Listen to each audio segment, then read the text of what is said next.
Hello അസ്സലാമലൈക്കും welcome back. അപ്പോൾ ഇന്നത്തേത് നല്ലൊരു അടിപൊളി പോളയുടെ റെസിപ്പിയാണ്. നല്ല ടേസ്റ്റി ആയിട്ട് സിമ്പിളായിട്ട് നമുക്ക് പെട്ടെന്ന് തയ്യാറാക്കാൻ പറ്റിയൊരു പോളയത്. ഇത് നിങ്ങൾക്ക് സ്നാക്സ് ആയിട്ട് മാത്രമല്ല ഡിന്നറായിട്ട് ബ്രേക്ക്ഫാസ്റ്റ് ആയിട്ടും ഒക്കെ ഉണ്ടാക്കുക. അത്രയ്ക്ക് ടേസ്റ്റാണ്. ഒരു കഷ്ണം തിന്നാൽ തന്നെ വയറൊക്കെ ഫില്ലാവും. നല്ല ഹെവി ആയിട്ടുള്ളൊരു സ്നാക്സാണ്. അപ്പോൾ ഇതെങ്ങനെയാണ് ഉണ്ടാക്കുന്നതെന്ന് നോക്കാം. അതിന് മുന്നേ ചാനൽ നിങ്ങൾ ആദ്യമായി കാണുന്നവരാണെങ്കിൽ നിങ്ങൾക്ക് എൻ്റെ ചാനൽ ഇഷ്ടമാകുന്നുണ്ടെങ്കിൽ പ്ലീസ് ഒന്ന് സബ്സ്ക്രൈബ് ചെയ്ത് സപ്പോർട്ടും കൂടി ചെയ്യണേ. കൂടെ തന്നെ ആ ലൈക്ക് ബട്ടനും കൂടി ഒന്ന് ക്ലിക്ക് ചെയ്യണേ. ആദ്യം തന്നെ ഞാനിവിടെ വറ്റൽ മുളകൊന്ന് സോക്ക് ചെയ്യാൻ വേണ്ടി വെച്ചിന്. ഒരു അരമണിക്കൂറിലൊന്ന് സോക്ക് ചെയ്യാൻ വേണ്ടി വെച്ചിന്. ഞാനിപ്പോൾ ഒരു 7 വറ്റൽ മുളക് എടുത്തിന് കേട്ടോ. ഇത് കറക്റ്റ് എരിവാണ്. ഇനിയിപ്പോൾ ഇതിലേക്ക് കുറച്ച് ഒരു പിടി മല്ലിച്ചപ്പ് ഇട്ട് കൊടുക്കുന്നുണ്ട്. നമ്മുടെ കൈമൽ പിടിക്കുമ്പോൾ ഒരു കൈപ്പിടിയില്ല, അത് ഇട്ട് കൊടുത്തിന് കേട്ടോ. പിന്നെ ഇതിലേക്കൊരു അരമുറി ഉള്ളി ഇട്ട് കൊടുത്തിന്. പിന്നെ ഇതുപോലെ ഒരു വെളുത്തുള്ളിയും ഒരു കഷ്ണം ഇഞ്ചിയും കൂടി ഇട്ട് കൊടുക്കുന്നുണ്ട്. പിന്നെ ഇതിലേക്ക് വേണ്ടുന്നത് നാരങ്ങ നീരാണ്. ഞാനിപ്പോൾ ഒരു നാരങ്ങൻ്റെ പകുതിയിലേക്ക് ആക്കി കൊടുത്തിന്. അപ്പോൾ അതിൻ്റെ കുരു വീഴാതെ ഒന്ന് ശ്രദ്ധിക്കണേ. പിന്നെ ഇതിലേക്ക് വേണ്ടുന്നത് ജീരകമാണ്. ഞാനിപ്പോൾ ജീരകം ഒരു ടീസ്പൂണ് ജീരകം ഇട്ട് കൊടുക്കുന്നുണ്ട്. ഇനിയിപ്പോൾ നിങ്ങളെ കയ്യിൽ ജീരകത്തിൽ ഇനിയിപ്പോൾ ഇതെല്ലാം കൂടി നമുക്ക് മിക്സിൻ്റെ ജാറിലിട്ടിട്ട് ഒന്ന് അരിച്ചെടുത്തിട്ട് വരാം. അപ്പോൾ ഞാനിവിടെ നല്ല ഫൈനായിട്ട് തന്നെ അരച്ചെടുത്തിന്.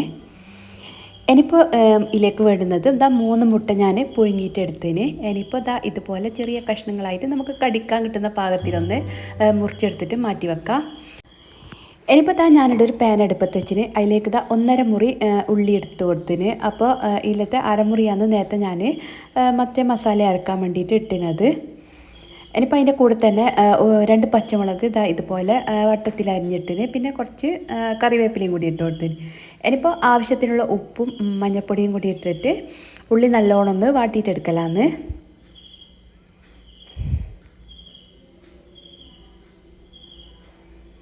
അപ്പോൾ ഉള്ളിയെല്ലാം ഇങ്ങനെ വാടി വരുമ്പോൾ നമുക്ക് ഇതിലേക്ക് ക്യാപ്സിക്കം ഇട്ട് കൊടുക്കാം. ഞാനിപ്പോൾ ഇവിടെ ഒരു വലിയ ക്യാപ്സിക്കത്തിൻ്റെ പകുതി ഇട്ട് കൊടുത്തിന്. അപ്പോൾ ഇതിൻ്റെ പകുതി മതിയാവും. ഇനിയിപ്പോൾ ക്യാപ്സിക്കോ ഉള്ളിയെല്ലാം കൂടി നല്ലോണം ഒന്ന് വാട്ടിയെടുക്കലാന്ന്. ഇനിയിപ്പോൾ ഇതിലേക്ക് നമ്മൾ അരച്ച് വെച്ചിട്ടുള്ള അരപ്പില്ലേ, അതിട്ട് കൊടുക്കലാന്ന്.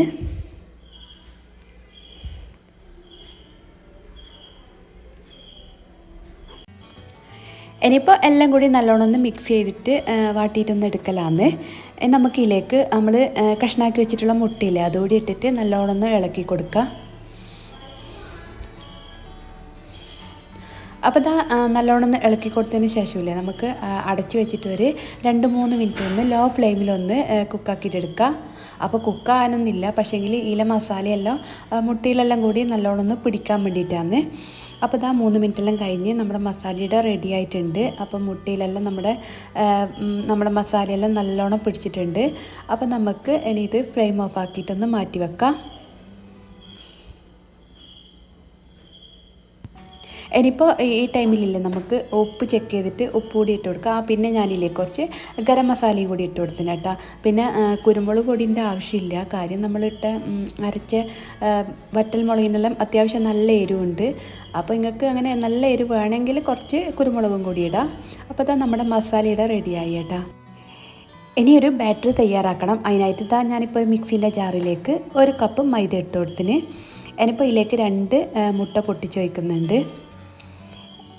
പിന്നെ ഇതിലേക്കൊരു 1.25 കപ്പ് പാലൊഴിച്ച് കൊടുക്കുന്നുണ്ട്. അപ്പോൾ 1 കപ്പ് ഒഴിച്ച് 1/4 കപ്പിൻ്റെ പകുതി ഒഴിച്ചിട്ട് ബാക്കി ഞാൻ ബാലൻസ് വെക്കുന്നുണ്ട്. പിന്നെ ഇതിലേക്ക് ആവശ്യത്തിനുള്ള ഉപ്പ്, കുരുമുളക് പൊടി എന്നിവ ഇട്ട് ഒന്ന് നല്ലോണം ഒന്ന് അഴിച്ചെടുക്കലാണ്. പിന്നെ ഇതിലേക്ക് കുറച്ച് 1/4 കപ്പോളം ഓയിൽ ഒഴിച്ച് കൊടുക്കുന്നുണ്ട്. ഇത് നല്ലോണം ഒന്ന് ബ്ലെൻഡ് ചെയ്തിട്ട് നോക്കിയിട്ട് വേണമെങ്കിൽ ബാക്കി 1/4 കപ്പിൻ്റെ പകുതി പാലും കൂടി ഒഴിച്ചിട്ട് അടിച്ചെടുത്താൽ മതി.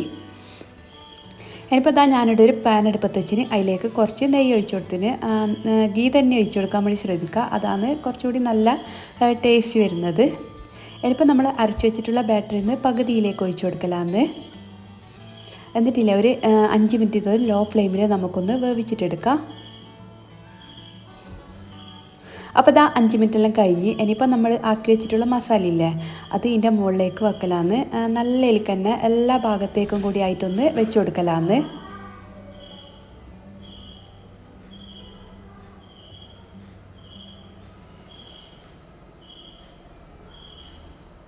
അപ്പോൾ നമ്മളാക്കിയ മസാല ഇതിന് കറക്റ്റാണ് കേട്ടോ. ഇനിയിപ്പോൾ ഞാൻ മുഴുവനായിട്ട് മസാല ഇതിൻ്റെ മുകളിലേക്ക് ഇട്ട് കൊടുത്തിട്ടുണ്ട്. ഇനിയിപ്പോൾ ബാക്കിയുള്ള നമ്മുടെ ബാറ്ററി ഇല്ലേ അത് ഇതിൻ്റെ മുകളിലേക്ക് ഒഴിച്ചു കൊടുക്കലാന്ന്.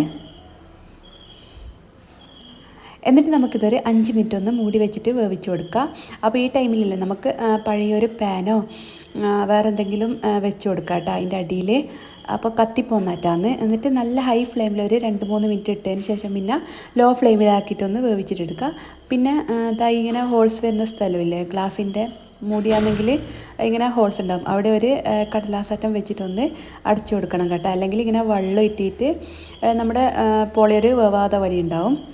അപ്പോൾ അത് 5 മിനിറ്റെല്ലാം കഴിഞ്ഞതിന് ശേഷമില്ലേ നമുക്ക് ഇതിൻ്റെ മുകളിലേക്ക് കുറച്ച് വറ്റൽ മുളക് പൊടിച്ചത് ഇട്ട് കൊടുക്കുന്നുണ്ട്. ചില്ലി ഫ്ലെക്സ് ഇല്ലേ അതന്നെ. പിന്നെ കുറച്ച് മല്ലിച്ചപ്പും കൂടി ഇട്ട് കൊടുക്കുന്നുണ്ട്. ഇനിയിപ്പോൾ നിങ്ങൾക്ക് വേണമെങ്കിൽ തക്കാളി ക്യാപ്സിക്കെല്ലാം വേണമെങ്കിൽ മുറിച്ചിട്ടിൻ്റെ മുകളിലേക്ക് വെക്കാം. ഇനിയിപ്പോൾ ഒന്നും വെച്ചിട്ടില്ലെങ്കിലും വലിയ പ്രശ്നമോ ടേസ്റ്റോ ഒന്നും മാറ്റം ഉണ്ടാവില്ല കേട്ടോ. ജസ്റ്റ് ഒരു മുഞ്ചിന് മാത്രമാണ്. ഇനിയിപ്പോൾ 20 മിനിറ്റെല്ലാം കഴിഞ്ഞ് നമ്മുടെ പോളയുടെ നല്ല അടിപൊളിയായി കുക്കായി വന്നിട്ടുണ്ട്. ഇനിയിപ്പോൾ ഇതിൻ്റെ മോൾ ഭാഗം ജസ്റ്റ് ഒന്ന് മൊരിച്ചെടുക്കാനായിട്ട് ഞാനൊരു പാനിൽ ഒന്ന് മറിച്ചിട്ട് കൊടുത്തിന്. എന്നിട്ട് ലോ ഫ്ലെയിമിൽ ഒരു 2-3 മിനിറ്റ് ഒന്ന് വേവിച്ചെടുക്കുന്നുണ്ട്. ലോ ഫ്ലെയിമിൽ തന്നെ വെക്കാൻ വേണ്ടി നോക്കണം കേട്ടോ. ഹൈ ഫ്ലെയിമിൽ വെച്ചാൽ പെട്ടെന്ന് കത്തിപ്പോവും. അപ്പോൾ ഇത്രയേ ഉള്ളൂ, നമ്മുടെ പോളിയുടെ റെഡി ആയിട്ടുണ്ട്. നല്ല ഭംഗിയുണ്ട് കാണാൻ, കഴിക്കാനും നല്ല ടേസ്റ്റാണ്. നമുക്കൊരു മന്തീൻ്റെ എല്ലാം ടേസ്റ്റ് വരുന്നുണ്ട്. അപ്പോൾ എല്ലാവരും ഇതുപോലെ ഒന്ന് ട്രൈ ചെയ്ത് നോക്കുക. ട്രൈ ചെയ്ത് നോക്കിയാൽ മാത്രം പോരാ, നിങ്ങളുടെ ഫീഡ്ബാക്ക് കമൻ്റായിട്ട് അറിയിക്കുകയും കൂടി ചെയ്യുക. അപ്പോൾ നിങ്ങളുടെ കമൻറ്റ് കാണുമ്പോഴാണ് കാണുന്നവർക്ക് ഇത് ഉണ്ടാക്കി നോക്കാനൊരു താല്പര്യം ഉണ്ടാവും. അപ്പോൾ ഇന്നത്തെ വീഡിയോ ഇത്രയേ ഉള്ളൂ. വീഡിയോ എല്ലാവർക്കും ഇഷ്ടമായെന്ന് വിചാരിക്കുന്നു. ഇഷ്ടമായ ലൈക്ക് ചെയ്യുക, ഷെയർ ചെയ്യുക, സബ്സ്ക്രൈബ് ചെയ്ത് കാണാത്തവരാണെങ്കിൽ പ്ലീസ് ഒന്ന് സബ്സ്ക്രൈബ് ചെയ്ത് സപ്പോർട്ടും കൂടി ചെയ്യുക. വീണ്ടും നല്ലൊരു വീഡിയോ ആയിട്ട് വരുന്നത് വരെ ബായ്.